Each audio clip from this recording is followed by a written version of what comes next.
नमस्कार दोस्तों, स्वागत है आपका स्टडी फॉर सिविल सर्विसेज में। वीडियो को पूरा देखिए। कोई भी आपका फीडबैक है, कोई सजेशन है, तुरंत वीडियो में कमेंट करके जरूर बताइए। अच्छा लगे तो वीडियो लाइक जरूर कर लीजिए और ऐसे वीडियो लगातार फ्री में पाने के लिए चैनल को तुरंत सब्सक्राइब कर लीजिए और बेल आइकन को जरूर टैप कर लीजिए ताकि आगे भी सारे वीडियो आपको मिलते रहे। यूट्यूब में फॉलो करते हैं तो प्लीज ये वाला फ्री टेलीग्राम चैनल जरूर ज्वाइन कर लीजिएगा। सारे नोटिफिकेशन, सारे अपडेट यहीं पे आते हैं, ध्यान रखिएगा। स्टडी फॉर सिविल सर्विसेज का कोई भी पेड ग्रुप अगर आपको ज्वाइन करना है तो सिर्फ 8564805309696086089483864455 यही नंबर है हमारे, सिर्फ जहां पे कॉल या व्हाट्सएप कर सकते हैं। इंस्टाग्राम पे हमारा पेज जरूर फॉलो कर लीजिएगा, study for civil dot services है। ट्विटर पे हमको जरूर फॉलो कर लीजिएगा, @स्टडी फॉर सिविल्स है। सारे क्वेश्चन अटेम्प्ट करिए और स्कोर अपना तुरंत कमेंट करके बताइए। दोस्तों, स्टडी फॉर सिविल सर्विसेज में आप लोगों का बेहद स्वागत है। आज की वीडियो में हम यूपीपीएससी आरओ एआरओ मेंस के GS full length mock test number 1 पर डिस्कशन करेंगे। इसमें हम जनरल स्टडीज के इंपॉर्टेंट क्वेश्चंस को देखेंगे, साथ ही करंट अफेयर से किस तरह के क्वेश्चंस बनते हैं ये भी देखेंगे। एक बार वीडियो पूरा देख लेंगे तो आरओ एआरओ का किस तरह का पेपर बनता है उस पैटर्न को आप समझ पाएंगे और उसी दिशा में फिर आप पढ़ाई कीजिएगा तो आपको सफलता जरूर मिलेगी। एक इंपॉर्टेंट सूचना, अगर आपने स्टडी फॉर सिविल सर्विसेज के टेलीग्राम चैनल को अभी तक ज्वाइन नहीं किया है तो कर लीजिएगा। हमारे द्वारा देखिए बहुत सारा important study material Telegram channels पर जो है अपलोड किया जाता है, वो आपकी पढ़ाई में बेहद हेल्प करेगा। अगर आपने हमारे यूट्यूब चैनल को सब्सक्राइब नहीं किया है तो जरूर कर लीजिएगा। जो वीडियोस है वो हमारी तरफ से हमेशा से फ्रीली अवेलेबल कराए जाते हैं स्टूडेंट्स को देखते हुए, और आगे भी हमेशा कराए जाते रहेंगे। आप हमारे पेड कोर्सेज को भी ज्वाइन कर सकते हैं, वो आपकी तैयारी के लिए वन स्टॉप सॉल्यूशन का काम करेंगे और पूरा का पूरा study material, PDF, notes, lectures हमारे द्वारा आपको प्रोवाइड किए जाएंगे, जिन पर डिपेंड रहकर आपको कहीं और भी जाने की जरूरत नहीं पड़ेगी और अपने एग्जाम को आप बहुत आसानी से जो है क्रैक कर सकते हैं। तो ये थी एक जरूरी सूचना। आइए शुरू करते हैं आज का वीडियो। हमारा जो पहला क्वेश्चन है वो इतिहास से संबंधित है और पूछा गया है कि कौन सी घटना द्वितीय कर्नाटक युद्ध से संबंधित नहीं है। देखिए, मॉडर्न हिस्ट्री में 3 कर्नाटक युद्धों की एक श्रृंखला हुई थी जो चले थे 1746 से लेकर 1763 तक। इन 3 युद्धों के माध्यम से एक बात क्लियर हो गई थी अंग्रेजों को, फ्रेंच को, कि भारत में राज करने का एक माध्यम ये भी हो सकता है कि यहाँ के जो स्थानीय राजा हैं उन लोगों को आपस में लड़वाया जाए, एक पक्ष का सपोर्ट किया जाए और फिर उस पक्ष से जो है अपने हितों के लिए काम कराया जाए। तो देखिए, जो कर्नाटक के 3 युद्ध थे उसमें जो फ्रेंच थे उन्होंने मुजफ्फर जंग और मोहम्मद अली को सपोर्ट किया था, वहीं जो ब्रिटिशर्स थे उन्होंने नासिर जंग और जनता साहिब को जो है सपोर्ट किया था। देखिए, ये इंपॉर्टेंट है क्योंकि कई बार ये क्वेश्चन पूछा जाता है कि किसने किसको सपोर्ट किया था। अब अगर हम एक एक करके तीनों कर्नाटक युद्धों की बात करें जिसमें फ्रेंच वर्सेस ब्रिटिशर्स जो है लड़े थे, सामने देखिए राजा ही लड़ रहे थे लेकिन उनके पीछे वास्तविक रूप में जो लड़ाई हो रही थी वो फ्रेंच और ब्रिटिशर्स के मध्य हो रही थी। पहला जो कर्नाटक युद्ध था वो हुआ है 1746 से लेकर 1748 तक, 2 सालों तक ये चला है और जो आक्सला शैपिल की संधि है इसे समाप्त हुआ था। दूसरा कर्नाटक का युद्ध जो है 1749 से लेकर 1754 तक चला था और पौंडीचेरी की संधि से जिसका जो है अंत हुआ था। तीसरे युद्ध की बात करें तो ये 1756 से लेकर 1763 चला था और ध्यान रखिएगा कि पेरिस की संधि से जो है इसका अंत हुआ था।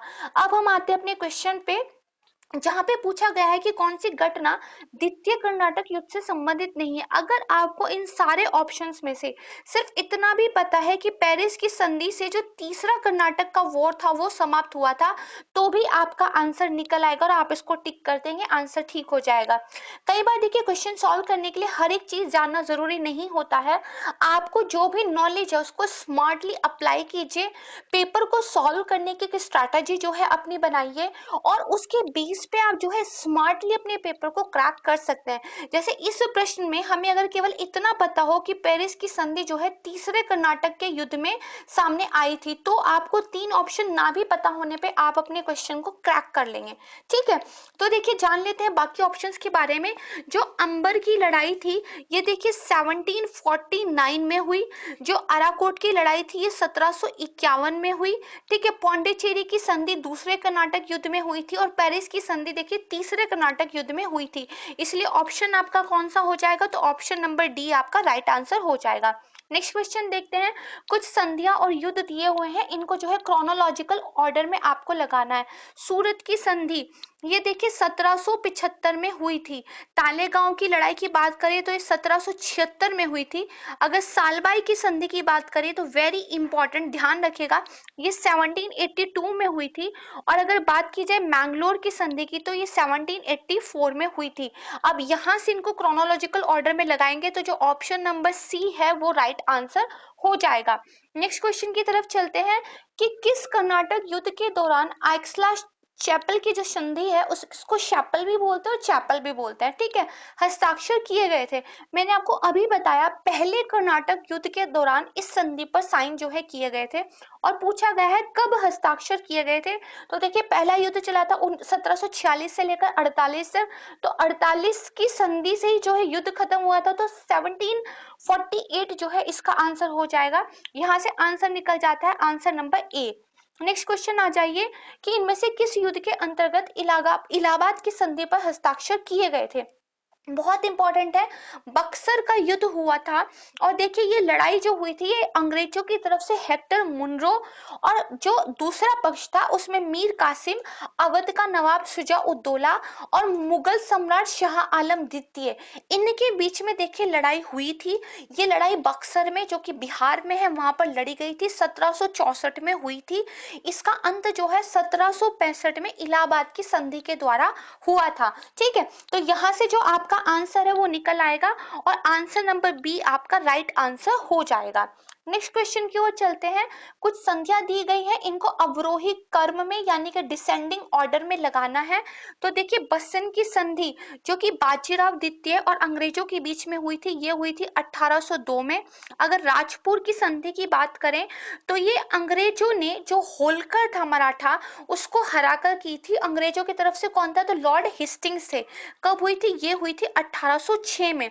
इसके बाद देखिए श्रीरंगपट्टनम की संधि, तो अंग्रेजों की तरफ से कॉर्नवालिस और साथ में जो हैदराबाद का निजाम और जो टीपू सुल्तान थे उनके बीच में ये हुई थी, ठीक है। ये कब हुई थी, तो ये देखिए 1793 में हुई थी।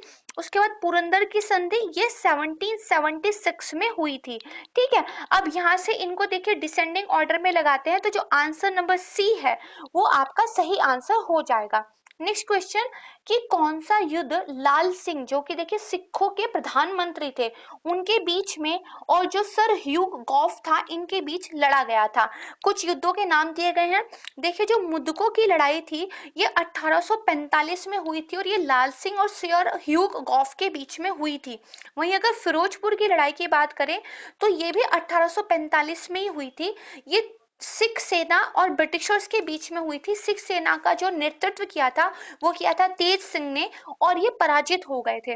उसके बाद देखिए जो बुद्देवाल की लड़ाई है ये 1800 जो है 46 में हुई थी और रणजीत सिंह मेहतिया और हैरी स्मिथ के बीच हुई थी और रणजीत सिंह मेहतिया इसमें पराजित हो गए थे।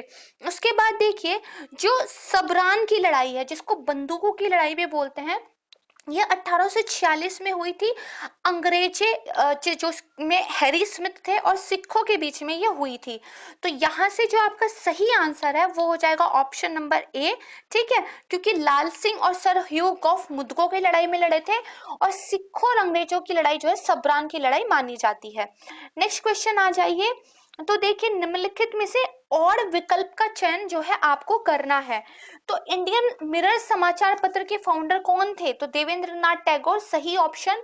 सोम प्रकाश समाचार पत्र वेरी वेरी इंपॉर्टेंट, किसके द्वारा, ईश्वर चंद्र विद्यासागर। सुधार समाचार पत्र गोपाल गणेश आगरकर और उद्बोधन समाचार पत्र स्वामी विवेकानंद। तो एक्चुअली ये चारों ही सही है, कोई भी इसमें से और आंसर नहीं है। उसके बाद क्वेश्चन नंबर 8 पे आ जाइए कि देखिए भारतीय राष्ट्रीय कांग्रेस का एक सत्र हुआ था जिसमें जो स्वराज शब्द है इसका उल्लेख पहली बार किया था। आपको ये बताना है किसने इस सत्र की अध्यक्षता की थी और यह सत्र कहाँ आयोजित हुआ था। तो देखिए, जो हमारा कलकत्ता में 1906 में राष्ट्रीय कांग्रेस का एक सत्र हुआ था, उसमें दादा भाई नेरोजी ने इसकी अध्यक्षता की थी और पहली बार स्वराज शब्द को मेंशन जो है यहाँ पर किया गया था। तो ऑप्शन नंबर ई का आंसर हो जाएगा आपका बी। चलते हैं नेक्स्ट क्वेश्चन की तरफ। इंडियन रिफॉर्म एसोसिएशन से संबंधित कुछ इंफॉर्मेशन दी गई है, आपको गलत विकल्प का चयन जो है करना है। तो देखिए, इंडियन रिफॉर्म एसोसिएशन कलकत्ता में इसको स्थापित किया गया था। 1817 में इसकी जो है 70 में इसकी जो स्थापना हुई थी। और किसने की थी? केशव चंद्र सेन ने की थी। तो जो आपका राइट आंसर है वो कौन सा हो जाएगा? सी, क्योंकि यही जो है गलत है। नेक्स्ट क्वेश्चन देखिए, निम्नलिखित में से किसने जो इंडियन नेशनल सोशल कॉन्फ्रेंस था उसके निर्माण में सहयोग किया था, और साथ में इस कॉन्फ्रेंस की स्थापना कहाँ की गई थी? तो देखिए, बम्बई में 1887 में इंडियन नेशनल जो सोशल कॉन्फ्रेंस है इसका निर्माण हुआ था, और महादेव गोविंद रनाडे और रघुनाथ राव इन्होंने बेसिकली इसको एस्टैब्लिश किया था, हेल्प जो है की थी। तो 10वें का आंसर कौन सा हो जाएगा? इनमें से कोई नहीं, सहयोग इनमें से किसी ने नहीं किया था, और बम्बई। ठीक है, क्योंकि महादेव गोविंद रनाडे और जो बम्बई है वो इसका राइट आंसर है। बट यहाँ पे देखिए मद्रास दिया है, यहाँ पे मद्रास दिया है। ठीक है, यहाँ पे देखिए ये दोनों और बम्बई लिखा है, तो डी को हम आंसर मान सकते हैं, हालांकि वो भी पार्शियली ठीक है। ठीक है, तो इसको भी आप ध्यान रखिएगा। कई बार क्या होता है ना, आपको ना बेस्ट जो आंसर होता है उसको चुनना होता है। ठीक है, चलिए नेक्स्ट क्वेश्चन की तरफ चलते हैं कि निम्नलिखित में से सही विकल्प का जो है चयन आपको करना है। तो भारत स्त्री मंडल, सरलाबाई देवी चौधरी, बिल्कुल ठीक है। सोशल सर्विस लीग, तो देखिए इनका जो आएगा यहाँ पे नारायण मल्हार जोशी आएंगे। और सेवा समिति, तो देखिए हृदयनाथ कुंजरू जो है वो इसका आंसर आएगा। तो सही विकल्प कौन सा हो जाएगा? जो भारत स्त्री मंडल है जिसकी फाउंडर थी सरला बाला देवी चौधरी, बहुत ज्यादा इंपॉर्टेंट है, ध्यान रखिएगा। अभी हाल ही में देखिए 8 मार्च को इंटरनेशनल वुमेन्स डे भी गया है, तो इस तरह की जो प्रश्न होते हैं वो इंपॉर्टेंट हो जाते हैं। उसके बाद देखिए क्वेश्चन नंबर 12 पे आ जाइए। पूछा गया है कि कौन सी घटना लॉर्ड इरविन के शासनकाल में नहीं हुई थी। तो देखिए लॉर्ड इरविन का शासनकाल कब से कब तक रहा था? तो ये रहा था 1926 से लेकर 31 तक।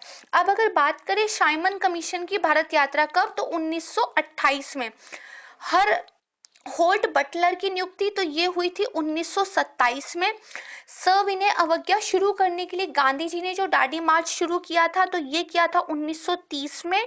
और सांप्रदायिक पुरस्कार, इसकी जो घोषणा की गई थी, अनाउंसमेंट ऑफ कम्युनल अवार्ड जो है, ये की गई थी 1932 में। तो देखिए साफ पता चल रहा है कि इरविन के कार्यकाल में यही नहीं हुआ था, इसलिए आंसर नंबर डी आपका राइट ऑप्शन हो जाएगा। अगला क्वेश्चन पूछा गया है कि लॉर्ड विलिंगटन के शासनकाल में कौन सी घटना नहीं हुई थी। तो देखिए जो लॉर्ड विलिंगटन है, अगर मैं इनकी बात करूं तो इनका जो शासनकाल रहा था ये रहा था 1931 से लेकर कब तक? 1936 तक, ध्यान रखिएगा। अब एक एक करके समझते हैं। यरवदा में जो गांधी जी द्वारा आमरण अनशन रखा गया था और जो बाद में पूना समझौते से टूट गया था, ये लगभग कब हुआ है? तो ये 1932 के आसपास की बात है। उसके बाद जो दीपावली घोषणा जो है हुई थी, ठीक है, ये हो गई। उसके बाद देखिए व्यक्तिगत सविनय अवज्ञा आंदोलन कब हुआ था? तो ये हुआ था 1933 में। अखिल भारतीय किसान सभा की स्थापना तो 1936 में। अब आ जाइए, जो लॉर्ड इरविन ने की थी दीपावली घोषणा, ये हुई थी 1929 में। तो यही आपका जो है आंसर है, क्योंकि ये लॉर्ड इरविन के शासनकाल में हुई थी, ध्यान रखिएगा। नेक्स्ट क्वेश्चन आ जाइए कि नीचे आपको कुछ विकल्प दिए गए हैं, इनको क्रोनोलॉजिकल ऑर्डर में लगाना है। तो जो बाल गंगाधर तिलक की मृत्यु हुई है, देखिए जब असहयोग आंदोलन शुरू हुआ था ना, उसके जस्ट पहले जो है इनकी डेथ हो गई थी। तो ये हुई थी 1 अगस्त 1920 को। अगर रॉलेट एक्ट की बात करें तो आप सभी को पता है ये 1919 में था। पूना में महिला विश्वविद्यालय की स्थापना ये 1916 में हुई थी। और सेडलर आयोग जो कि एजुकेशन से रिलेटेड था, इसकी 1917 में जो है नियुक्ति हुई थी। अब यहाँ से देखिए क्रोनोलॉजिकल ऑर्डर की अगर बात करें तो सी आपका जो है वो राइट आंसर हो जाएगा। ठीक है, चलते हैं नेक्स्ट क्वेश्चन की ओर। इस बार आपको देखिए गलत विकल्प बताना है। ठीक है, तो पुलिस आयोग की नियुक्ति कब हुई थी? तो 1902 में हुआ था।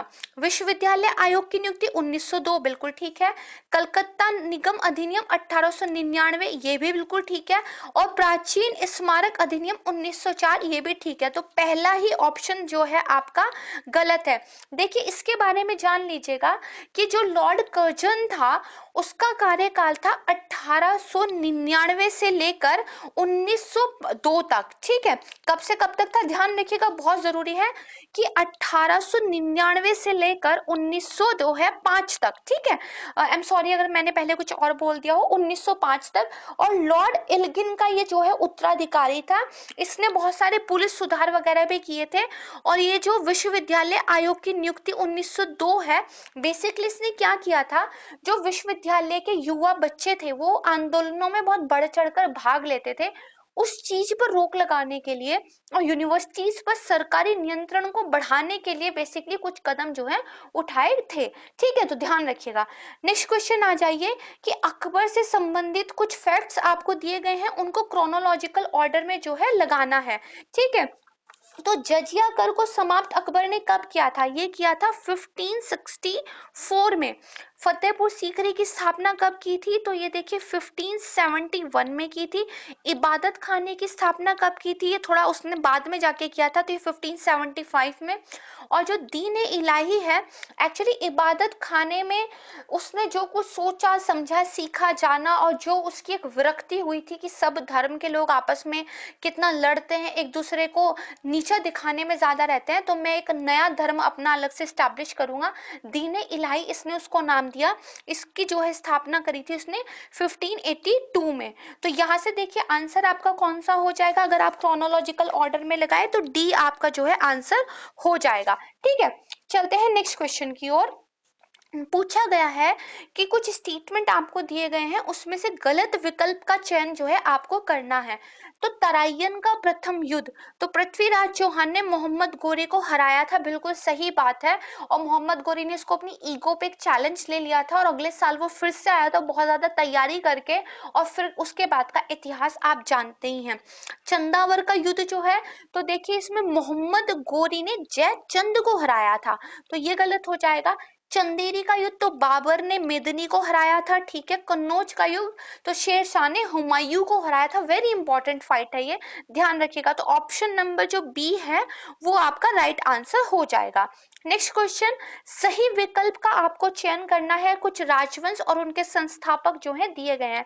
हर्यक राजवंश, इसका संस्थापक कौन? तो बिंबिसार।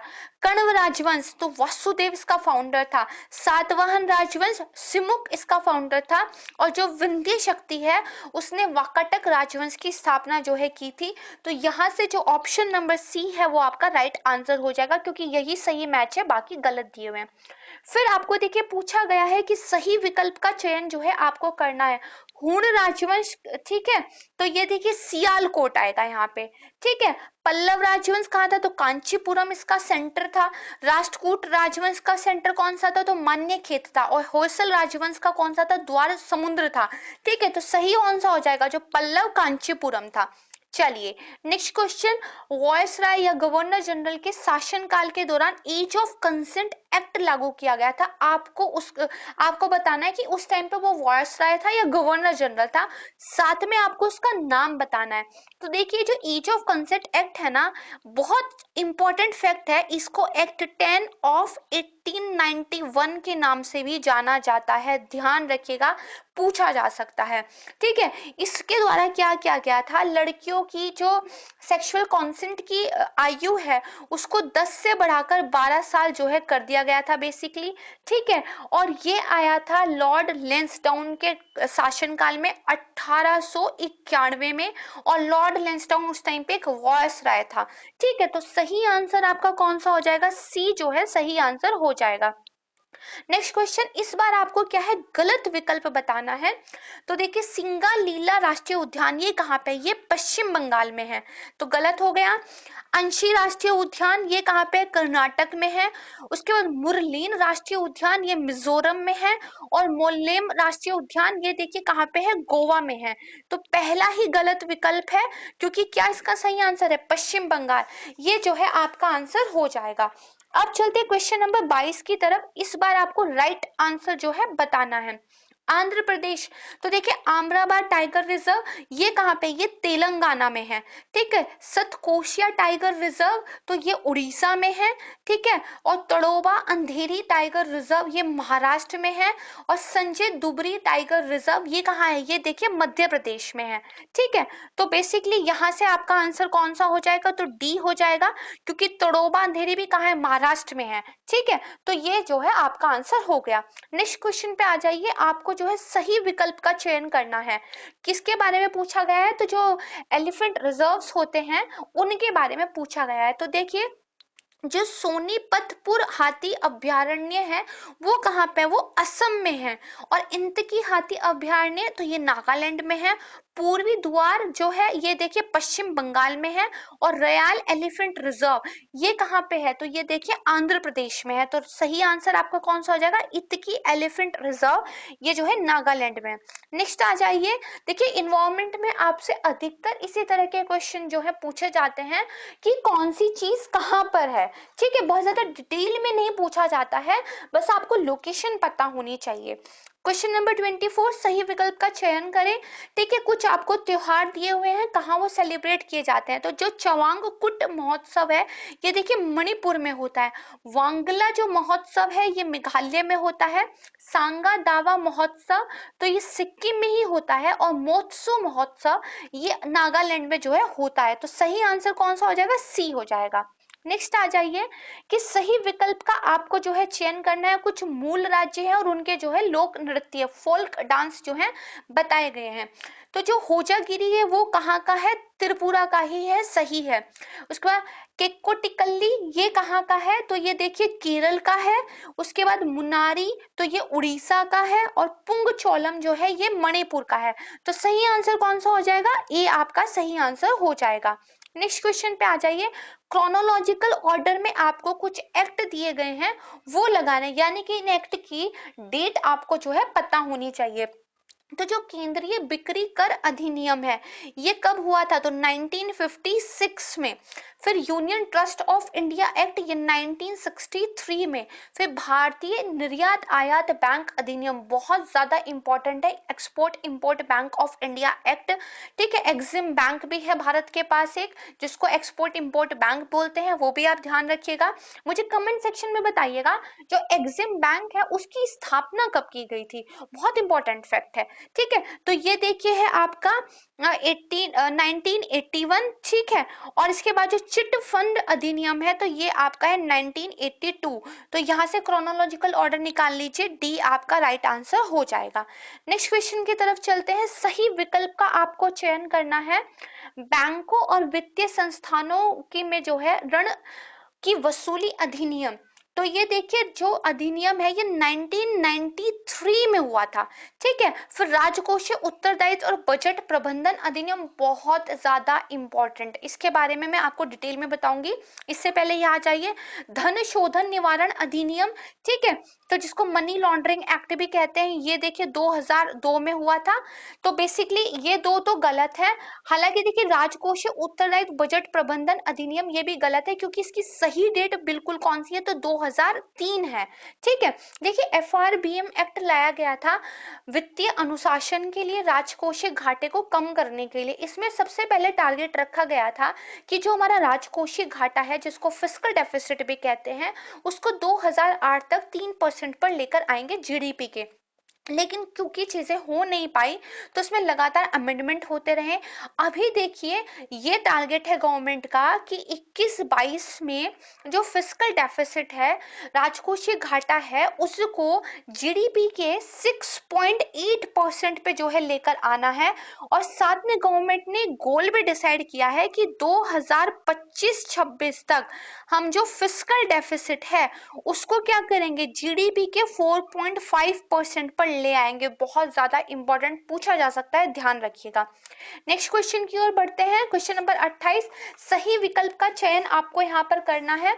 कुछ समितियां दी गई हैं और वो क्यों एस्टैब्लिश की गई थी ये बताया गया है। तो धरिया समिति, ये देखिए सार्वजनिक वितरण प्रणाली के लिए लाई गई थी।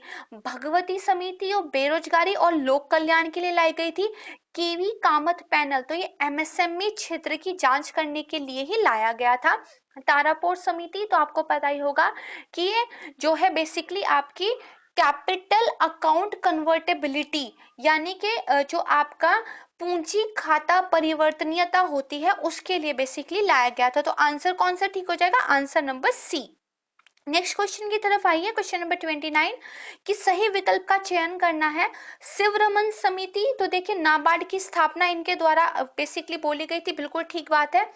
के संथानम समिति, तो आपको पता ही होगा सीवीसी की स्थापना, केंद्रीय सतर्कता आयोग की स्थापना जो है हुई थी इनकी सिफारिशों के आधार पर। वासुदेव समिति ने एनबीएफसी में सुधार की जो है सिफारिशें दी थी। और जस्टिस ए के माथुर आयोग ने बेसिकली 7वां वेतन आयोग के ही अध्यक्ष थे। तो यहाँ से आपका जो राइट आंसर है वो कौन सा हो जाएगा, ए आपका राइट आंसर हो जाएगा। नेक्स्ट क्वेश्चन आ जाइए। आपको कुछ यूनेस्को के सांस्कृतिक विश्व धरोहर स्थल दिए गए हैं और कब इन स्थलों को अधिसूचित किया गया, नोटिफाई किया गया, ये दिया गया है। आपको जो है गलत विकल्प बताना है, ठीक है। तो देखिए जो जंतर मंतर है उसको 2010 में ही नोटिफाई कर दिया गया था। अहमदाबाद का ऐतिहासिक शहर, तो 2017 सही है।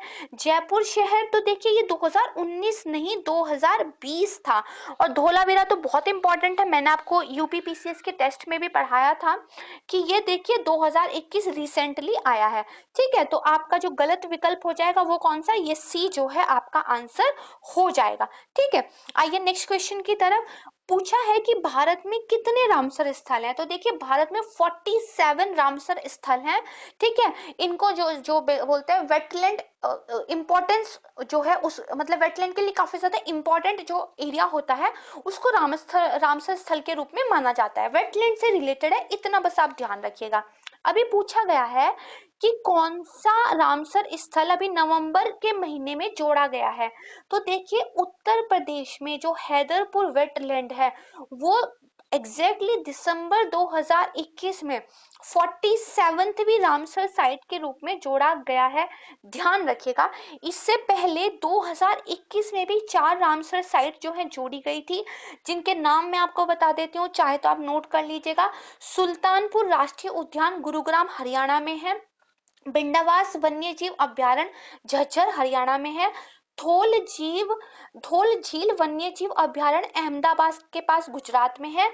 और वाधवाना वेटलैंड ये वडोदरा गुजरात में है, ठीक है। तो जो आपका सही आंसर है वो हो जाएगा ए, ठीक है, क्योंकि नवंबर में नहीं दिसंबर में जो है जोड़ा गया था। नेक्स्ट क्वेश्चन की बात करते हैं कि कौन सा सही विकल्प है। कुछ जनजातियां दी गई हैं और वो किस राज्य से बिलोंग करती हैं ये आपको जो है दिया गया है। तो देखिए पूछा गया है झारखंड, ठीक है। तो झारखंड में जो भूमिज जनजाति है वो एक्चुअली फेमस है। गुजरात की बात करें तो बमचा जनजाति, ये बिल्कुल ठीक है। हिमाचल प्रदेश की बात करें तो जो पंगवाल जनजाति है वो राइट आंसर हो जाएगा। और असम में हाजोंग जनजाति, देखिए असम अरुणाचल प्रदेश में जो हाजोंग जनजाति पाई जाती है ना, ये न्यूज में थी, तो इसको थोड़ा सा ध्यान रखिएगा। तो सही आंसर कौन सा हो जाएगा, answer number B is the right answer. Next question कि आपको गलत विकल्प का चयन जो है करना है, ठीक है। कुछ आपके सामने सम्मेलन प्रोटोकॉल्स दिए गए हैं, वो किस चीज से रिलेटेड थे ये आपसे पूछा गया है। तो वियना सम्मेलन, जी हाँ, ये जो है ओजोन परत को ही संरक्षण करने के लिए किया गया एक सम्मेलन था, 1988 में लागू हुआ था, ठीक हो जाएगा। बॉन सम्मेलन, तो ये देखिए जंगली जानवरों की जो प्रवासी प्रजातियां होती हैं, जो माइग्रेटरी स्पीसीज होती हैं, उनकी प्रोटेक्शन के लिए ही जो है सम्मेलन किया गया था और 1983 में जो है इसको लागू किया गया था। मॉन्ट्रियल प्रोटोकॉल की बात करें तो आपको पता ही है कि ओजोन परत को नष्ट करने वाले जो पदार्थ होते हैं उनको कंट्रोल करने के लिए इंटरनेशनल लेवल पर एक प्रोटोकॉल लाया गया था, मॉन्ट्रियल के नाम से जाना जाता है। 1989 में जो है ये लागू हुआ था। तो यहाँ से आपका आंसर कौन सा हो जाएगा? डी, क्योंकि सभी क्या है, ठीक है। फिर पूछा गया है कि सही विकल्प का चयन जो है कीजिए। पूछा गया मॉन्ट्रियल प्रोटोकॉल, तो मैंने अभी आपको बताया ये ओजोन परत के प्रोटेक्शन से रिलेटेड है, तो ये गलत हो जाएगा। स्टॉकहोम सम्मेलन, तो देखिए ये स्थायी कार्बनिक प्रदूषकों पर एक सम्मेलन है, बिल्कुल ठीक। किगाली समझौता, ये देखिए एक मॉन्ट्रियल जो प्रोटोकॉल हुआ था ना, उसमें अमेंडमेंट लाने के लिए, उसमें और कुछ चीजें ऐड करने के लिए लाया गया था। तो बेसिकली किगाली समझौता किससे रिलेटेड है? मॉन्ट्रियल प्रोटोकॉल से रिलेटेड है, तो यही गलत हो जाएगा, इसलिए यही आपका आंसर हो जाएगा। नेक्स्ट क्वेश्चन की तरफ आ जाइए। सही विकल्प का चयन आपको करना है। इसमें देखिए पंचवर्षीय योजनाएं बताई गई हैं और उनके बारे में स्टेटमेंट दी गई है। तो प्रथम पंचवर्षीय योजना, तो देखिए प्रथम पंचवर्षीय योजना थी, ये हेराल्ड डोमर मॉडल पर आधारित थी और इसमें गवर्नमेंट ने प्राइमरी सेक्टर, प्राथमिक क्षेत्र पर जो है फोकस किया था। द्वितीय पंचवर्षीय योजना, तो देखिए ये जो योजना थी ये पीसी महान बोलिस मॉडल पर आधारित थी और इसमें गवर्नमेंट ने इंडस्ट्रियलाइजेशन, इस पर जो है फोकस किया था। तीसरा 5 ईयर प्लान, इसको गाडगिल योजना भी कहा जाता है और इसमें जो है गवर्नमेंट ने एग्रीकल्चर पर फोकस किया था, ध्यान रखिएगा। नेक्स्ट क्वेश्चन कि इनमें से कौन सी 5 ईयर प्लान था जो चीन युद्ध के कारण अपने विकास लक्ष्य को प्राप्त नहीं कर पाया था? तो देखिए पहली पंचवर्षीय योजना में 3.6% की वृद्धि हुई थी और ये अपने लक्ष्य से ज्यादा थी, तो सफल मानी जाएगी। द्वितीय पंचवर्षीय योजना, इसमें देखिए 4.1% की वृद्धि हासिल की गई थी और ये भी सफल मानी जाती है। तीसरी पंचवर्षीय योजना, देखिए चीन युद्ध के कारण इसमें बहुत ज्यादा प्रॉब्लम हो गई थी और लक्ष्य रखा गया था 5.6% की ग्रोथ का, बट वो अचीव नहीं हो पाया था, तो इसको जो है असफल माना गया था। और चौथी पंचवर्षीय योजना तो एकदम फेल हुई थी क्योंकि लक्ष्य रखा गया था 5.7% का, जबकि ग्रोथ हुई थी उस टाइम पे केवल 3.3% की। ठीक है, तो चीन युद्ध की वजह से जिसमें व्यवधान हुआ था वो कौन सी है? तो तीसरी पंचवर्षीय योजना है, यही पूछा गया है, यही आंसर हो जाएगा। नेक्स्ट क्वेश्चन की बात करते हैं। क्वेश्चन नंबर 37, योजना है फिर से 5 ईयर वाली और उनके बारे में बताया गया है। तो आठवीं पंचवर्षीय योजना कब से कब तक थी? तो देखिए 1992 का जो टाइम था 1997 तक ये रही थी। याद कीजिए 1990 के टाइम में मनमोहन सिंह जी के द्वारा भारत में बहुत सारे इकोनॉमिक रिफॉर्म किए गए थे। ठीक है, तो इस योजना के दौरान ही क्या किया गया था? भारत की नई आर्थिक नीति शुरू की गई थी, बिल्कुल ठीक। चौथी पंचवर्षीय योजना कब थी? 1969 से लेके 1974 तक। इस योजना के दौरान गरीबी हटाओ का नारा दिया गया था, बिल्कुल ठीक है। फिर पांचवी पंचवर्षीय योजना, तो ये कब से कब थी? 1974 से लेकर 78 तक। इसका जो प्रारूप था वो डीपी धर के द्वारा तैयार किया गया था और क्या बोलते हैं इसमें रोजगारी और गरीबी के निवारण को गवर्नमेंट ने फोकस में रखा था। आठवीं जो योजना थी इसमें गवर्नमेंट ने किसको फोकस रखा था? जो इंडस्ट्रीज हैं उनका आधुनिकीकरण किया जाए। जो चौथी थी इसमें गवर्नमेंट ने कहा था ग्रोथ विथ स्टेबिलिटी, यानी कि स्थायित्व के साथ वृद्धि करनी है। और पांचवी में कहा था गरीबी का निवारण करना है, रोजगार लेकर आने हैं। ठीक है, तो ध्यान रखिएगा, इसीलिए सभी ठीक है, तो उपरोक्त सभी जो है डी आपका आंसर हो जाएगा।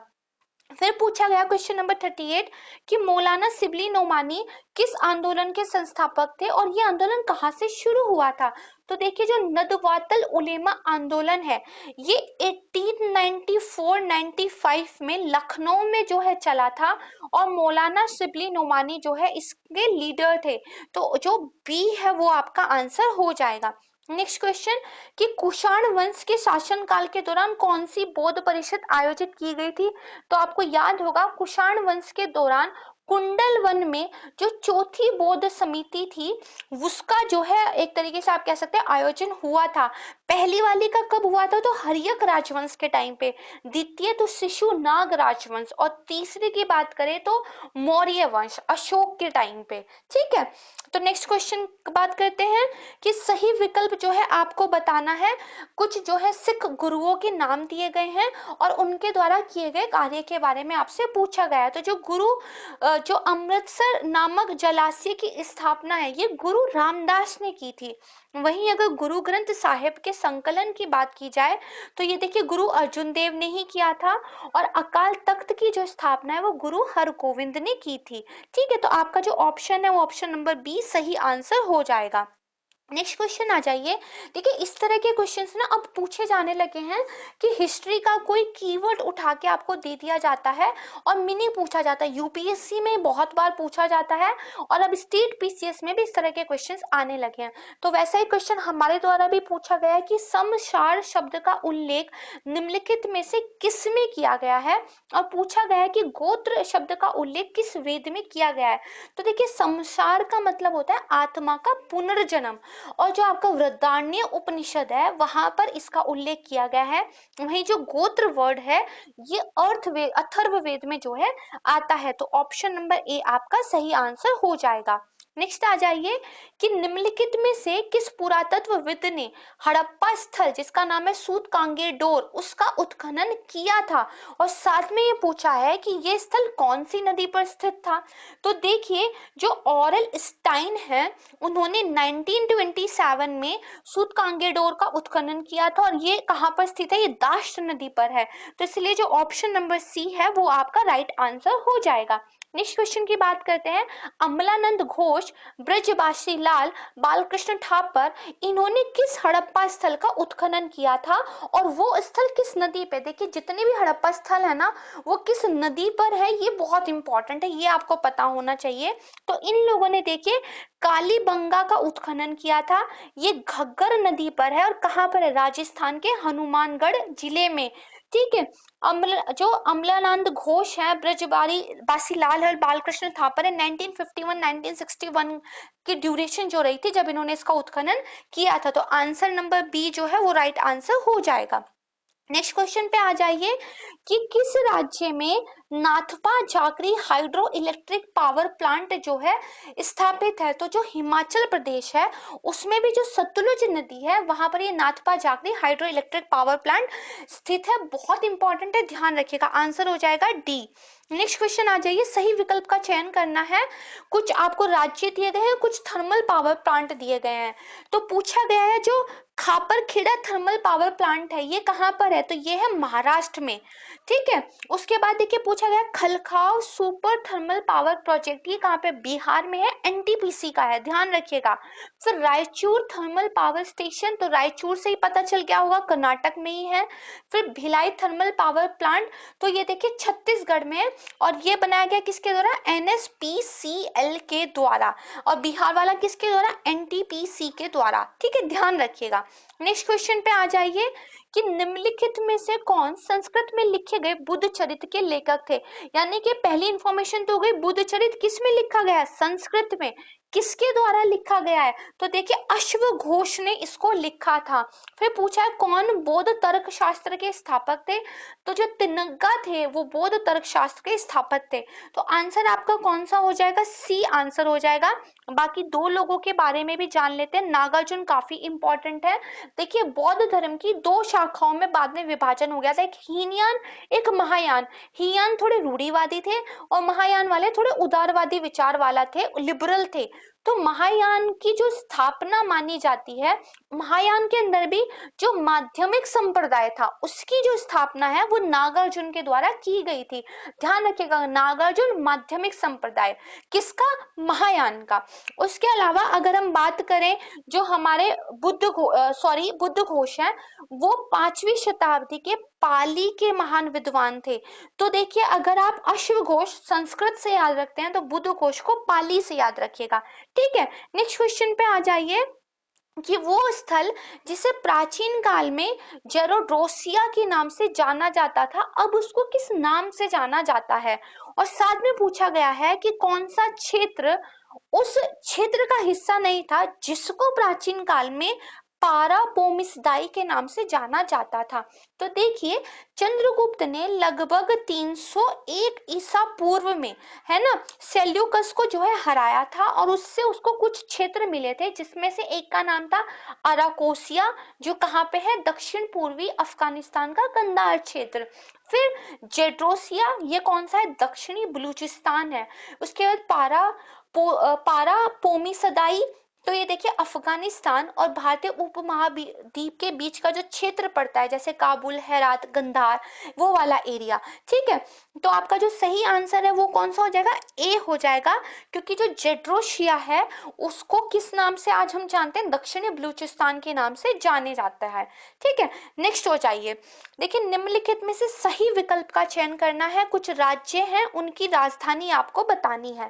ठीक है, तो दक्षिणापथ कर्नाटक वाला ये उस टाइप पे जो है क्षेत्र पड़ता था, तो स्वर्णगिरी इसकी राजधानी थी। पूर्वी भारत, तो तोसाली इसकी राजधानी थी। अवंती रथ की बात करें तो देखिए कलिंग जो है, सॉरी, अवंती रथ की बात करें तो उज्जैन इसकी राजधानी थी, और कलिंग की बात करें तो तसाली या फिर धोली जो है इसकी राजधानी थी। तो सही आंसर क्या हो जाएगा, जो सही है पूर्वी भारत में तोसाली। नेक्स्ट आ जाइए, फिर से पूछा है सही विकल्प का चयन कीजिए। ठीक है, इसमें क्या है, आपको कुछ बांध दिए गए हैं, कुछ राज्य दिए गए हैं। तो तुंगभद्रा बांध कहाँ पे है, तो बहुत आसान है बताना, ये तो कर्नाटक में है। मिट्टूर बांध बहुत ज्यादा न्यूज में है, आपको पता होना चाहिए, ये तमिलनाडु में है। उसके बाद चेरुथोनी बांध, ये केरल में है। और जो नागार्जुन सागर बांध है, ये देखिए कृष्णा नदी पर है। अगर नालकोंडा तेलंगाना और साथ में गुंटूर आंध्र प्रदेश का एरिया जो है इसके अंदर आता है, ध्यान रखिएगा। ठीक है, तो आपका जो सही आंसर है वो कौन सा हो जाएगा, डी सही आंसर हो जाएगा। नेक्स्ट क्वेश्चन पे आ जाइए। इस बार आपको गलत विकल्प बताना है। कुछ पर्वत चोटियां के नाम है, वो किस राज्य में है। तो जो संदकफू है वो कहाँ पर है, तो देखिए पश्चिम बंगाल में है, बिल्कुल ठीक है। अमसोती चोटी, ये कहाँ पे, उत्तर प्रदेश में, बिल्कुल ठीक। डोली गुट्टा, तो ये तेलंगाना और छत्तीसगढ़, ठीक है, उसकी सीमा पर पड़ती है। तो तेलंगाना तो ठीक है, बट उड़ीसा गलत है, तो क्या आ जाएगा, तेलंगाना और छत्तीसगढ़ की सीमा पर। और डोडा बेटा, तो ये तमिलनाडु में पड़ती है। तो गलत विकल्प कौन सा हो जाएगा, सी जो है आपका आंसर हो जाएगा।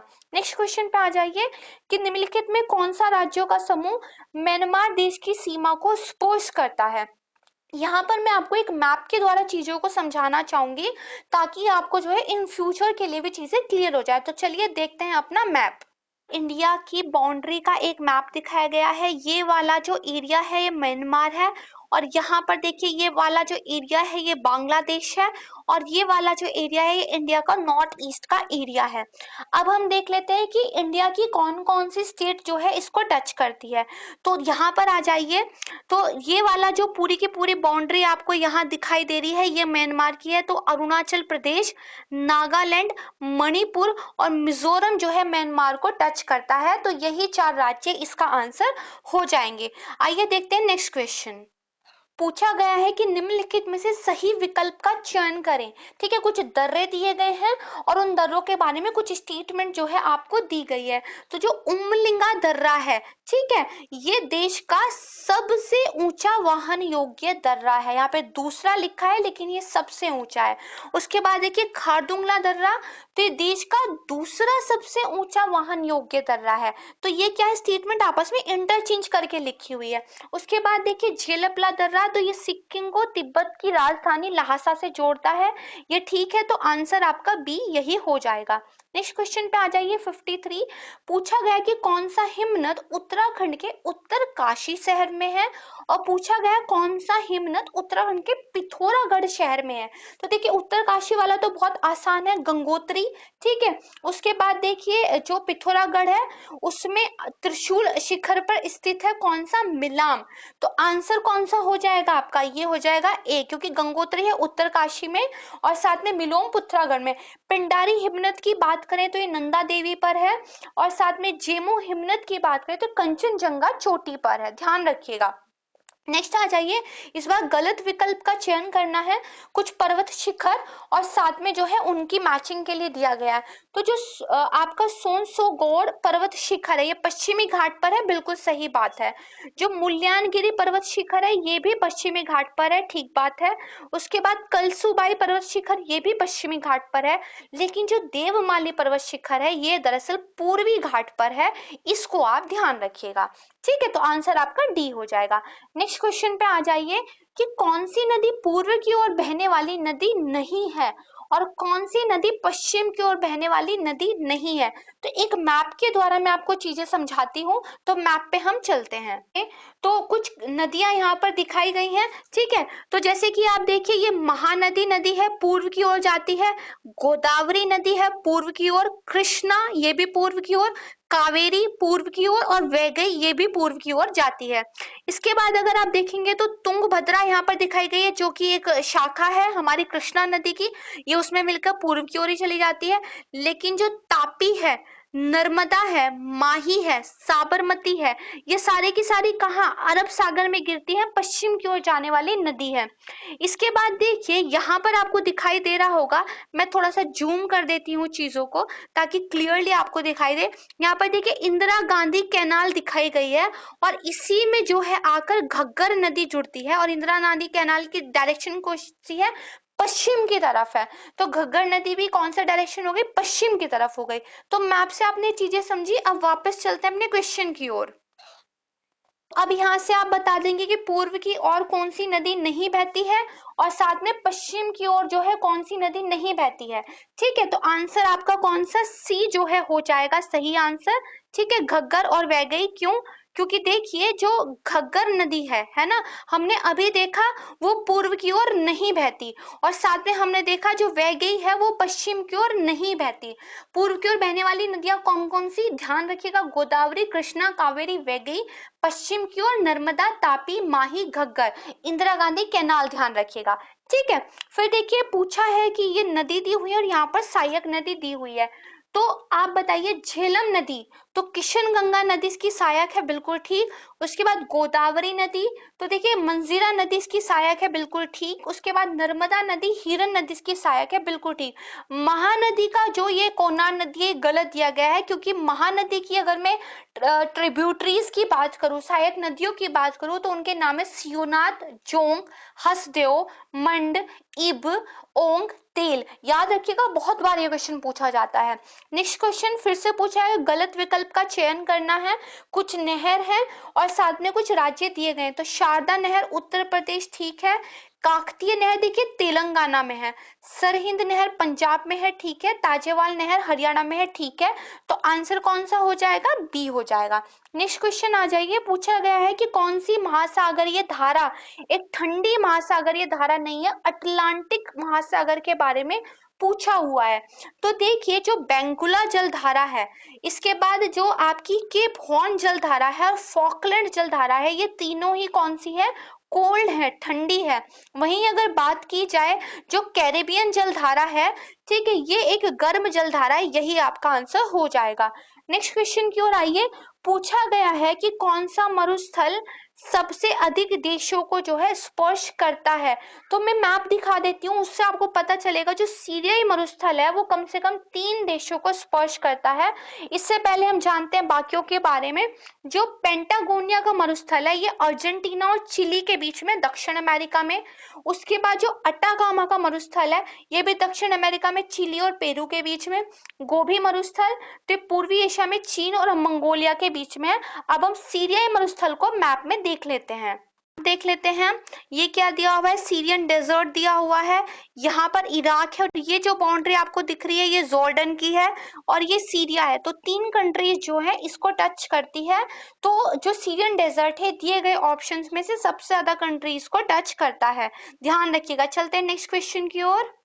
पूछा गया है कि निम्नलिखित में से गलत विकल्प का चयन करें। कुछ संस्थान दिए गए हैं और उनकी जगह के नाम दी गई है। तो देखिए केंद्रीय कृषि अनुसंधान संस्थान, ये कहाँ पे, पोर्ट ब्लेयर, अंडमान निकोबार।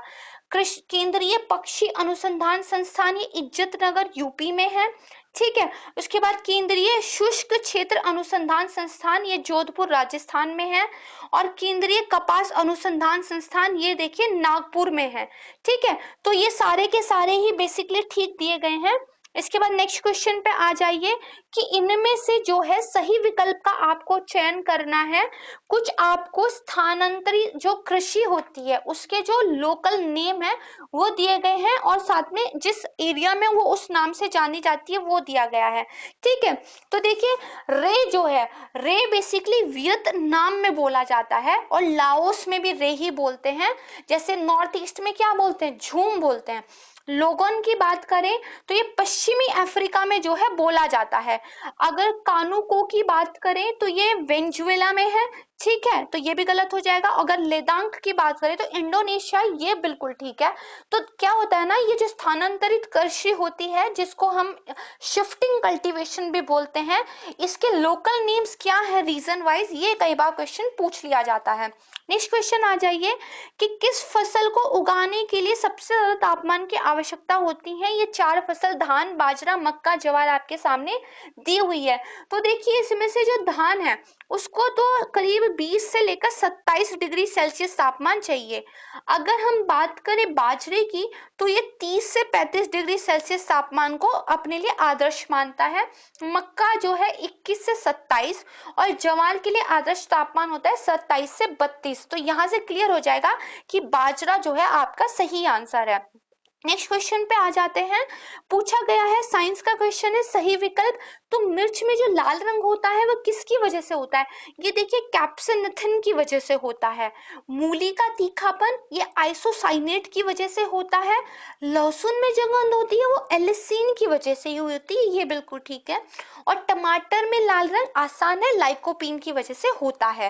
ठीक है, तो सही आंसर कौन सा हो जाएगा, सी हो जाएगा। नेक्स्ट क्वेश्चन आ जाइए 64। पूछा गया है, सही विकल्प आप बताएं। कौन सा ईयर जो है उसको किस थीम के साथ बेसिकली सेलिब्रेट किया गया था, ये पूछा है। तो 2010 को अंतरराष्ट्रीय जैव विविधता वर्ष मनाया गया था। ठीक बात। उसके बाद अंतरराष्ट्रीय वन वर्ष देखिए 2011 को मनाया गया था। उसके बाद जो अंतरराष्ट्रीय दलहन वर्ष है ये बेसिकली 2016 को मनाया गया था। अच्छा, कमेंट सेक्शन में बताइएगा कि 2018 को कौन से इंटरनेशनल वर्ष के रूप में बनाया गया था। इंपॉर्टेंट है क्योंकि अभी गवर्नमेंट जो है उस पर्टिकुलर चीज को लेके काफी ज्यादा ध्यान दे रही है, काफी इनिशिएटिव्स चला रही है, तो इंपॉर्टेंट हो जाता है। तो बताना है 2018 किस चीज के लिए डेडिकेटेड एक ईयर के रूप में घोषित किया गया था। ठीक है, इस पर्टिकुलर क्वेश्चन की बात करें तो जो ए है वो आपका सही आंसर हो जाएगा। चलते हैं नेक्स्ट क्वेश्चन की ओर। पूछा गया है कि पशुओं में से जो रोग दिए गए हैं इनमें से कौन सा जीवाणु के कारण नहीं होता है, बैक्टीरिया की वजह से नहीं होता है। तो देखिए गिल्टी रोग होता है बैक्टीरिया की वजह से, लंगड़ा बुखार और थनैला रोग ये तीनों ही बैक्टीरिया यानी कि जीवाणु की वजह से होते हैं। वहीं नील जिह्वा की बात करें तो ये वायरस की वजह से होने वाला एक रोग है। तो ऑप्शन नंबर ए आपका राइट आंसर हो जाएगा। नेक्स्ट आ जाइए, गलत विकल्प का चयन करना है। पूछा गया है कि कौन सा रोग किसकी कमी की वजह से होता है। तो देखिए नींबू में जो लिटिल लीफ रोग हो जाता है ये कॉपर की कमी से ही होता है। अंगूर में हेड एंड चिकन रोग जो होता है ये बेसिकली बोरोन की कमी से होता है, सही है। नींबू में येलो स्पॉट डिसऑर्डर जो है ये मॉल्बिडेनम की कमी से होता है, सही है। अमरूद में जो ब्रॉन्जिंग रोग होता है ये दरअसल जस्ते की कमी से होता है। तो यही आपका जो है आंसर हो जाएगा, ध्यान रखिएगा। नेक्स्ट क्वेश्चन, गलत विकल्प का चयन करना है। शलजम में जो वाटर कोर रोग है वो किसकी वजह से होता है, तो मैग्नीज की कमी से। फूल गोभी में विहिप टेल रोग ये दरअसल मॉल्बिडेनम की कमी से होता है। वहीं चुकंदर में हार्ट रॉट रोग ये बोरॉन की कमी से होता है। और गाजर में जो कैविटी लग जाती है वो स्पॉट रोग होता है कैल्शियम की कमी की वजह से। तो ऑप्शन नंबर बी आपका सही आंसर हो जाएगा। नेक्स्ट आ जाइए, इस बार आपको सही विकल्प बताना है। ठीक है, लेकिन कुछ आपको आप बोल सकते हैं कुछ आपको प्रोडक्ट दिए गए हैं उसमें किस तरह की केमिकल कंपोजिशन होती है पूछा गया है। तो एस्प्रिन में क्या होता है, तो देखिए एसिटाइल सैलिसाइक्लिक एसिड होता है, सही बात है।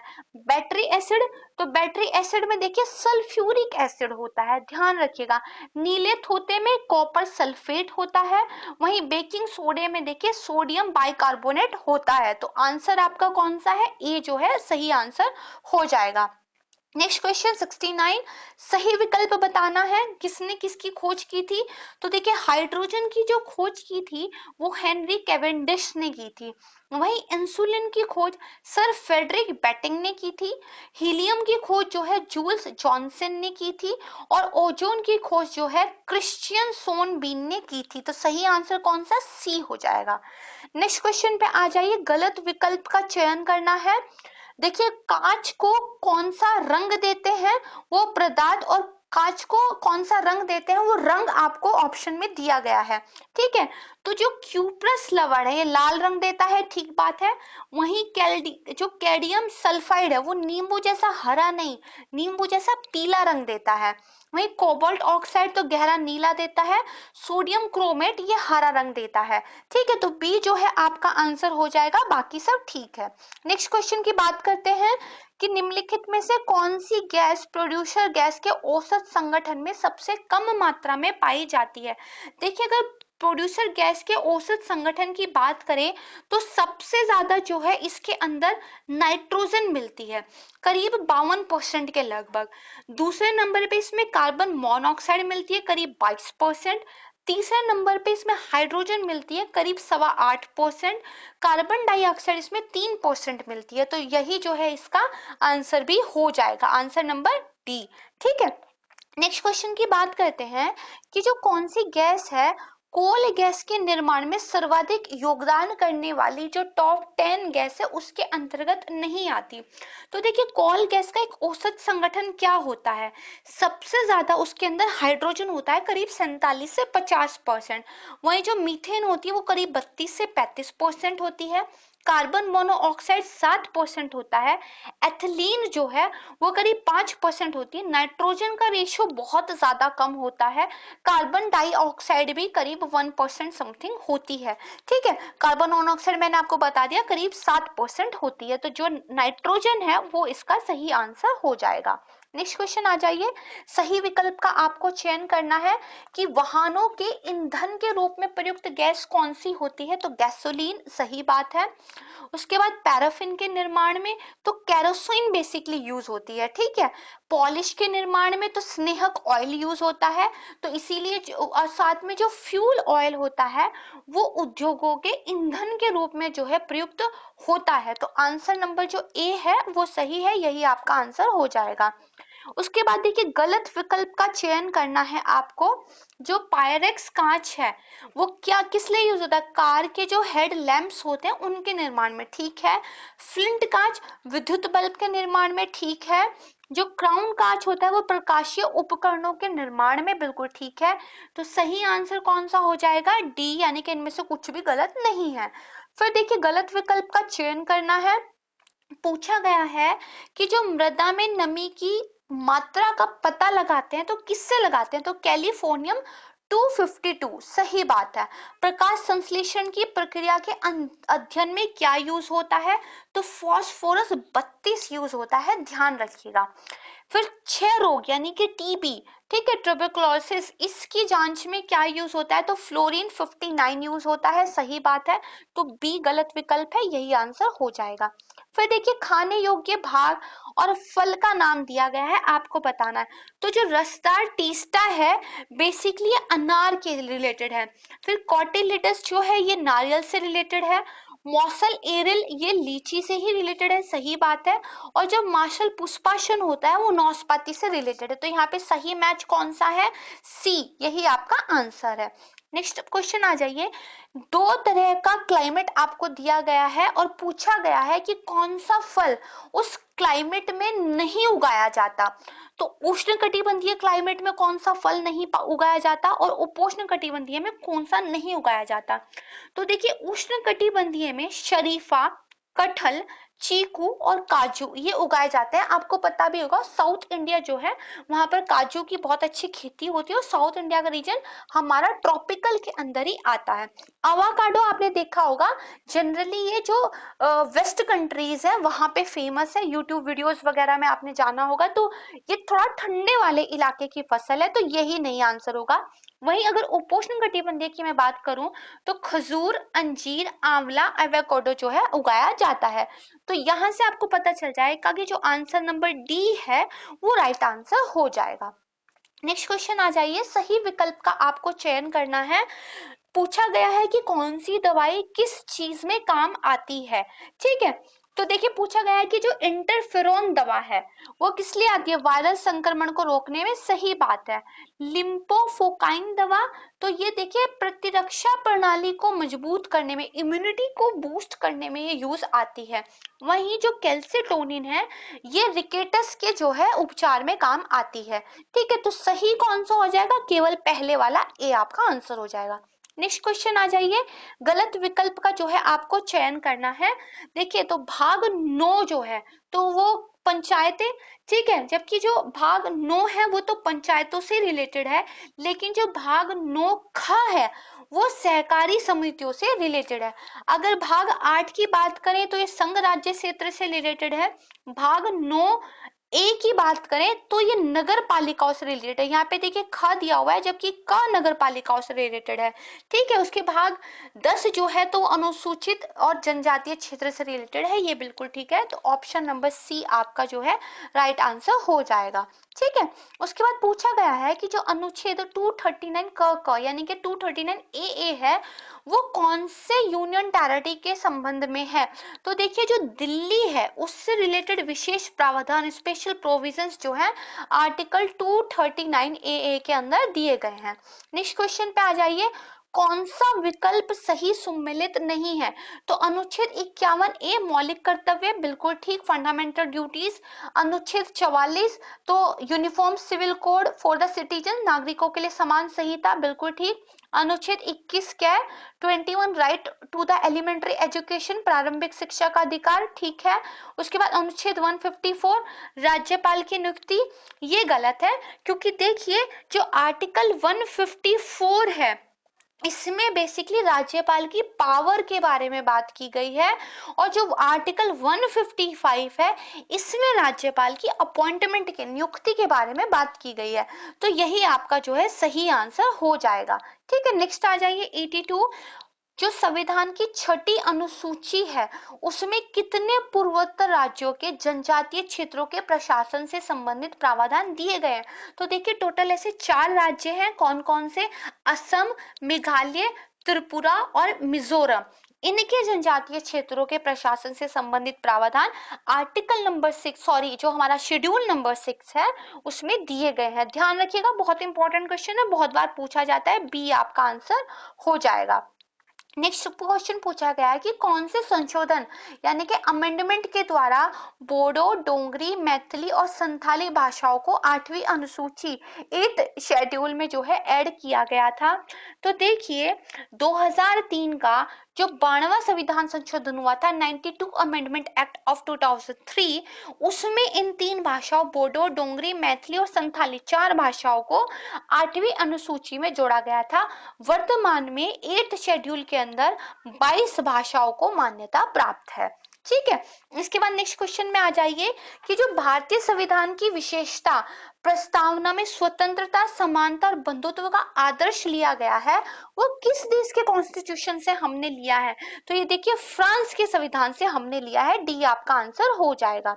85 क्वेश्चन की बात करें तो जो अनुच्छेद 31 ए है वो कौन से नॉर्थ ईस्ट राज्य से रिलेटेड स्पेशल प्रोविजंस रखता है। तो 371 ए ये नागालैंड राज्य के संबंध में विशेष उपबंध जो है रखता है। वहीं अगर आर्टिकल 371 जी है तो ये नॉर्थ ईस्ट के मिजोरम राज्य के लिए विशेष उपबंध रखता है। तो आंसर कौन सा हो जाएगा, सी आपका आंसर हो जाएगा। नेक्स्ट क्वेश्चन कीजिए कि इनमें से कौन सी समिति की अध्यक्षता डॉक्टर राजेंद्र प्रसाद ने नहीं की थी। ठीक है, तो देखिए जो आपकी प्रक्रिया नियम समिति है, संचालन समिति है, वित्त और कर्मचारी समिति है, इन तीनों की जो अध्यक्षता है वो डॉक्टर राजेंद्र प्रसाद ने की थी। वहीं संघीय संविधान समिति जो है इसकी जो अध्यक्षता वो जवाहरलाल नेहरू ने की थी। यही आंसर हो जाएगा। 87 क्वेश्चन, प्रारूप समिति की स्थापना कब की गई थी और विशेषज्ञ समिति की स्थापना कब की गई थी। तो देखिए प्रारूप समिति की स्थापना की गई थी 29 अगस्त 1947 को। वहीं जो बात की जाए विशेषज्ञ समिति जो कि भारतीय राष्ट्रीय कांग्रेस की थी, तो इसकी स्थापना 8 जुलाई 1946 को जो है की गई थी। ठीक है, तो आपका सही आंसर कौन सा हो जाएगा, तो option number B is the right answer. Next question पे आ जाइए कि जो 1974 है उसमें नगर प्रशासन में बजटीय सुधार पर एक समिति का गठन किया गया था, उसकी अध्यक्षता किसने की थी। तो देखिए 1974 में नगर प्रशासन में भी बजटीय सुधार पर जो गिरजापति मुखर्जी थे उनकी अध्यक्षता में एक समिति का गठन किया गया था। सेकेंड है 1985 और 88 के दौरान नगरीकरण पर एक राष्ट्रीय आयोग की स्थापना की थी। इनकी अध्यक्षता किसने की थी, तो 85-88 के दौरान सीएम कोरिया द्वारा नगरीकरण पर एक राष्ट्रीय आयोग की स्थापना जो है की गई थी। तो आंसर आपका कौन सा हो जाएगा, C is the right answer. Next question, वित्त आयोग में एक अध्यक्ष के अलावा राष्ट्रपति द्वारा कितने सदस्यों की नियुक्ति की जाती है और क्या उन्हें पुनर्नियुक्ति के लायक माना जाता है। तो देखिए वित्त आयोग में एक चेयरपर्सन होते हैं, अध्यक्ष होते हैं और 4 जो है अन्य सदस्य होते हैं।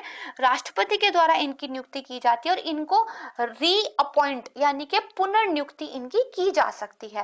ठीक है, तो आंसर आपका कौन सा सही हो जाएगा, 89 का ए जो है राइट आंसर हो जाएगा।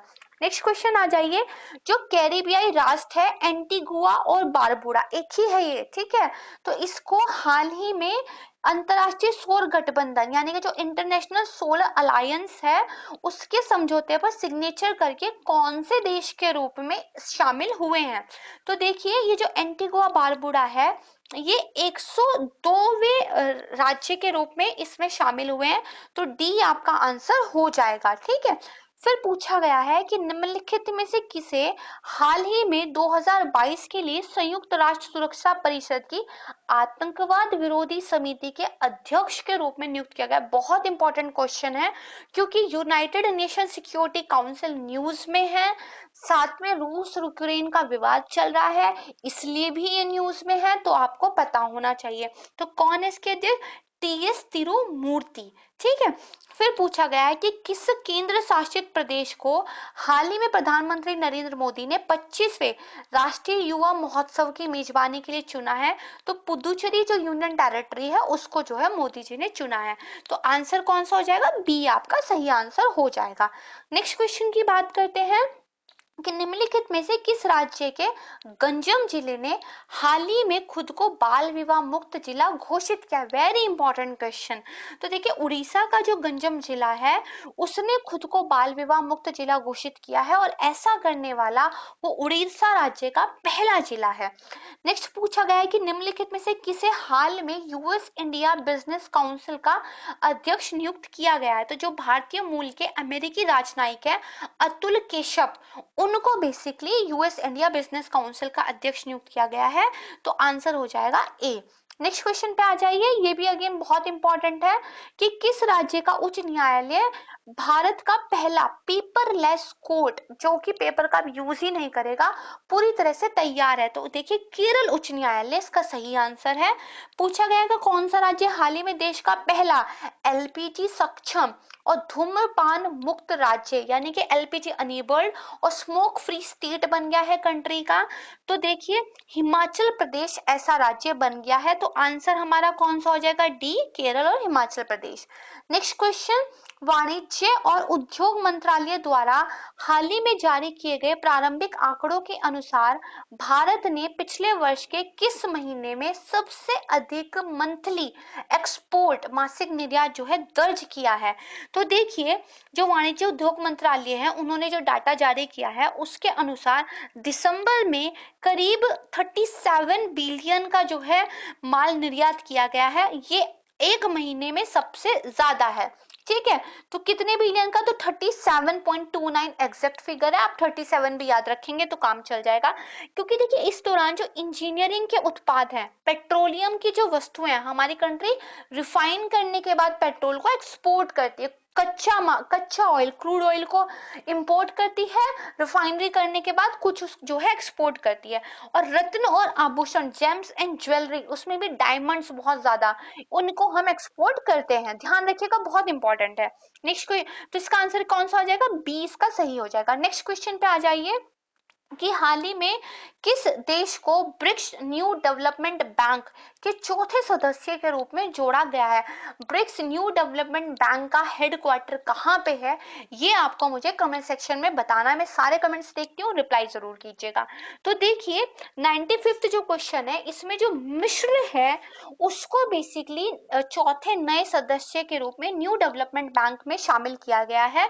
इससे पहले सितंबर 2021 में बांग्लादेश, यूएई और उरुग्वे जो है शामिल हुए थे। तो मिस्र इसका सही आंसर हो जाएगा। नेक्स्ट क्वेश्चन कि निम्नलिखित में से गलत विकल्प का चयन करना है। देखिए Atal ranking of institution on innovation achievements का तीसरा संस्करण अभी हाल ही में 2021 में जारी हुआ है। तो इसमें जो टॉप के 5 इंस्टीट्यूट थे, उनकी रैंक मैं आपको बता देती हूँ। फर्स्ट आया था आईआईटी मद्रास, सेकंड था आईआईटी बॉम्बे, थर्ड था आईआईटी दिल्ली, फोर्थ था आईआईटी कानपुर, फिफ्थ था आईआईटी रुड़की। ठीक है, तो यहाँ से जो आपका सही आंसर है वो कौन सा हो जाएगा, डी, क्योंकि ये तो 5th नंबर पे था। नेक्स्ट क्वेश्चन, सही विकल्प का चयन करें किसके बारे में, श्यामा प्रसाद मुखर्जी रूबर मिशन। तो देखिए जो 34 राज्य और केंद्र शासित प्रदेश है, उन्होंने श्यामा प्रसाद मुखर्जी रूबर मिशन को लागू कर दिया है। इस मिशन में पहला स्थान मिला है तेलंगाना को, दूसरा मिला है तमिलनाडु को, तीसरा मिला है गुजरात को। तो सही आंसर कौन सा हो जाएगा, बी, क्योंकि तमिलनाडु को दूसरा स्थान मिला है। नेक्स्ट क्वेश्चन कि हाल ही में किस राज्य ने 11वीं जूनियर राष्ट्रीय पुरुष हॉकी चैंपियनशिप जीती है। ठीक है, किस राज्य में फाइनल मैच जो है खेला गया था। तो बेसिकली उत्तर प्रदेश ने तमिलनाडु के कोविलपट्टी में आयोजित जो 11वीं जूनियरवीं राष्ट्रीय पुरुष हॉकी चैंपियनशिप थी वो जीती थी। फाइनल में उन्होंने किसको हराया, चंडीगढ़ को हराया। तो 98 का सी आपका आंसर हो जाएगा। Next question, people for the ethical treatment of animals India ने हाल ही में किसे अपना पर्सन ऑफ द ईयर जो है नामित किया है। और साथ में आपको बताना है कि हाल ही में किसने एक संचार उपग्रह इनमारसेट 6FA इसको लॉन्च किया है। तो देखिए जो peoples for ethical treatment of animals हैं, इन्होंने आलिया भट्ट को अपना 2021 का पर्सन ऑफ द ईयर नामित किया है। और जापान ने जो है इनमारसेट 6FA को लॉन्च किया है। तो आपका सही आंसर कौन सा हो जाएगा, A is the right answer. Next question पे आ जाइए कि देखिए किस राज्य ने जो विरल सुधीर भाई देसाई हैं, उनको global environment and climate action citizen award 2021 से सम्मानित किया है। तो गुजरात में ग्रीन मैन के नाम से सुधीर भाई देसाई जो हैं बहुत मशहूर हैं, और इनको जो है गुजरात के द्वारा global environment and climate action citizen award 2021 जो है सम्मानित हुआ है। फिर देखिए जो CEBR है, इसने क्या कहा है कि भारतीय अर्थव्यवस्था दुनिया की एक तीसरी सबसे बड़ी अर्थव्यवस्था बन जाएगी। लेकिन कब, वो ईयर आपको बताना है। तो 2031 जो है इसका सही आंसर है। तो इसका आंसर क्या हो जाएगा, डी, क्योंकि जो CBR है उन्होंने कहा है 2031 तक आप दुनिया की तीसरी सबसे बड़ी अर्थव्यवस्था जो है बन जाएंगी। और ये भविष्यवाणी कौन है, यूनाइटेड किंगडम का ये CEBR की फुल फॉर्म क्या है, centre for economics and business research. ठीक है, नेक्स्ट क्वेश्चन पे आ जाइए। हाल ही में देखिए नीति आयोग ने राज्य स्वास्थ्य सूचकांक 19-20 का लॉन्च किया, जिसमें तीन केंद्र शासित प्रदेशों को शामिल किया गया। इनमें से कौन सा यूटी वो है जो इसमें शामिल नहीं था। तो देखिए बड़े राज्यों में टॉप रैंक आई है केरल और तमिलनाडु की। अगर इस सूचकांक में हम छोटे राज्यों की बात करें तो टॉप रैंक आई है मिजोरम और त्रिपुरा की। अगर हम यूटीज की बात करें तो टॉप रैंक आई है दादरा और नगर हवेली और दमन और दीव की और चंडीगढ़ की। ये दोनों देखिए एक ही यूटी अब बन गए हैं, आपको पता होगा। ठीक है, तो कौन सा आंसर हो जाएगा, डी इसका आंसर हो जाएगा। नेक्स्ट क्वेश्चन पे आ जाइए। भारतीय मूल के नॉर्दर्न जोड़ी कोल्लापन को हाल ही में निम्नलिखित में से किस देश की सर्वोच्च न्यायिक पीठ संवैधानिक न्यायालय में नियुक्त किया गया है?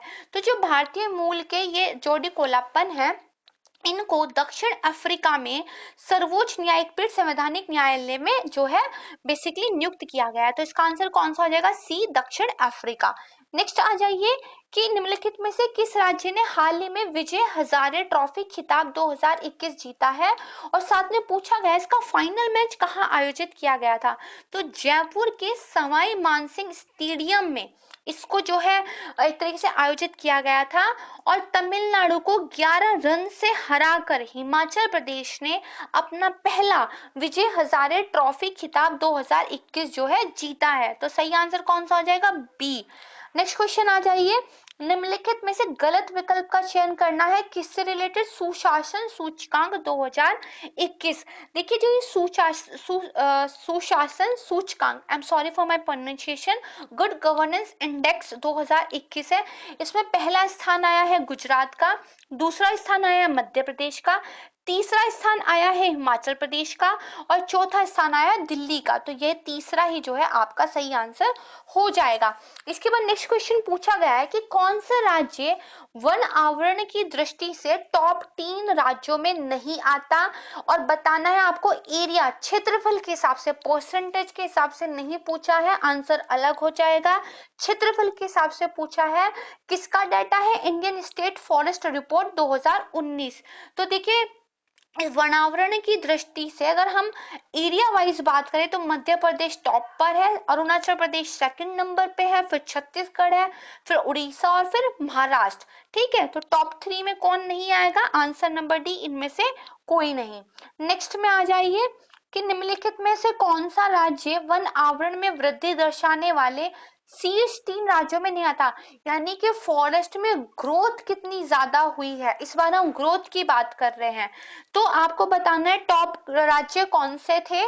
तो देखिए आंध्र प्रदेश, उसमें 990 वर्ग किलोमीटर की बढ़ोतरी हुई, केरल 823 वर्ग किलोमीटर की बढ़ोतरी हुई, जम्मू कश्मीर 371 वर्ग किलोमीटर की बढ़ोतरी हुई, हिमाचल प्रदेश 334 वर्ग किलोमीटर की बढ़ोतरी हुई। ठीक है, तो आपका आंसर कौन सा हो जाएगा? ए, अरुणाचल प्रदेश। ठीक है, नेक्स्ट क्वेश्चन आ जाइए कि किस योजना के लिए केंद्रीय बजट में सबसे अधिक आवंटन 2021-22 में किया गया है? तो देखिए स्मार्ट जो सिटीज योजना है, अमृत और स्मार्ट सिटीज योजना, लगभग 13,000 करोड़। ठीक है, स्वच्छ भारत मिशन तो लगभग 12,000 करोड़, प्रधानमंत्री सिंचाई योजना तो लगभग 11,000 करोड़, वही मिड डे मील कार्यक्रम तो लगभग 11,500। ठीक है, और ये लगभग कितना है? 11,588 है। तो सबसे ज्यादा कौन सा हो गया इनमें से? अमृत और स्मार्ट सिटीज। ठीक है, नेक्स्ट आ जाइए कि आगामी जनगणना के लिए कितने करोड़ रुपए आवंटित किए गए हैं? और साथ ही आपको बताना है कि भारत की आकस्मिकता निधि यानी कि जो कॉन्टिजेंसी फंड ऑफ इंडिया है, वो पहले जो 500 करोड़ रुपए का होता था उसको बढ़ाकर कितना कर दिया गया है? तो देखिए आगामी जनगणना के लिए, जो कि भारत के इतिहास में पहली डिजिटल जनगणना होगी, तो करीब 3,768 करोड़ रुपए का आवंटन किया गया है और भारत की आकस्मिकता निधि को 500 करोड़ रुपए से बढ़ाकर 30,000 करोड़ रुपए जो है कर दिया गया है। तो answer B is the right answer.